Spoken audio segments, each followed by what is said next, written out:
नमस्कार दोस्तों, आप सभी का स्वागत है आपके YouTube चैनल पर। तो महाभारत के बारे में तो आप सभी ने सुना ही होगा, मगर महाभारत के दौरान कुछ ऐसी घटनाएं हुई थी जिनका आज तक किसी ने भी बखान नहीं किया। तो आज की इस वीडियो में हम उन्हीं 10 खास घटनाओं के बारे में आपको जानकारी देंगे। तो चलिए शुरू करते हैं। पहला, कहा जाता है कि महाभारत के युद्ध में कुरुक्षेत्र में इतना खून बहा था कि वहाँ की मिट्टी का रंग आज भी लाल है। दूसरा, कहा जाता है कि भीष्म पितामह प्रतिदिन 10,000 पांडव सैनिकों का वध कर देते थे। तीसरा, कहा जाता है कि जिस दिन जितने भी योद्धा मर जाते थे उनमें से अधिकतर के शव उनके परिजनों को सौंप दिए जाते थे और बाकी शव वहीं पड़े रहते थे। चौथा, युद्ध के अंत के बाद कहते हैं कि युधिष्ठिर की आज्ञा से कुरुक्षेत्र की भूमि को जला दिया गया था ताकि किसी भी योद्धा का शव न बचे। पांचवा, प्रतिदिन लाखों लोगों के लिए युद्ध भूमि के पास ही लगे एक शिविर में भोजन बनता था। युद्ध की शुरुआत के पहले दिन लगभग 45 लाख से अधिक लोगों का भोजन बना। इसके बाद हर रोज जितने योद्धा मर जाते उतना भोजन कम कर दिया जाता था। लेकिन यह पता कैसे चलता था कि आज कितने योद्धाओं का भोजन बनना है?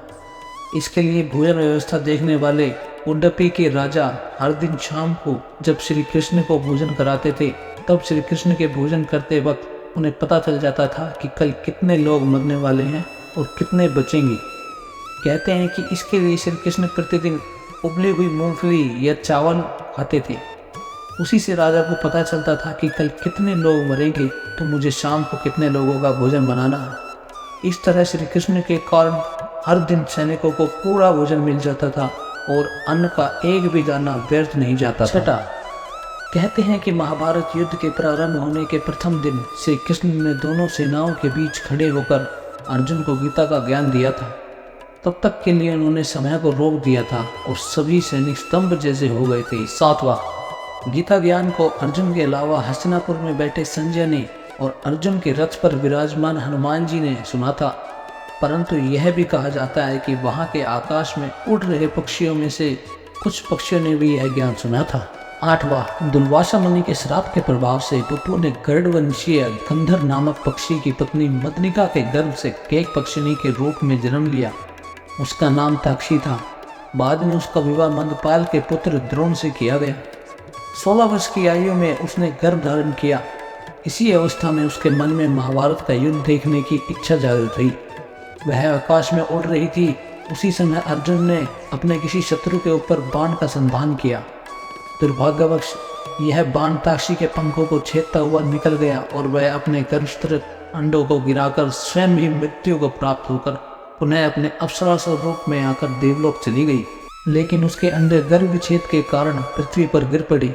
संयोगवश उसी समय युद्ध लड़ रहे भगदत्त के सुपरीक नामक गजराज का विशाल काय गलकंठ भी उस बाढ़ लगने से टूटकर गिरा और उसने अंडों को ढक लिया। कुछ समय बाद उन अंडों से बच्चे निकले। तभी उस समय मार्ग से विचरण करते हुए मुनि शमे आ निकले। मुनि उन पक्षी शावकों पर अनुकंपा करके अपने आश्रम में ले जाकर पालने लगे। 9वां, महाभारत युद्ध के दौरान द्रौपदी युद्ध शिविर में ही रहती थी।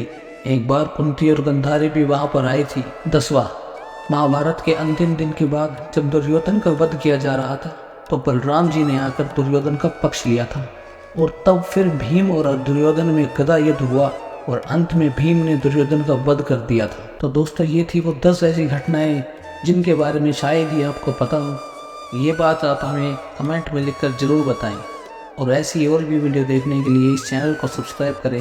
धन्यवाद दोस्तों।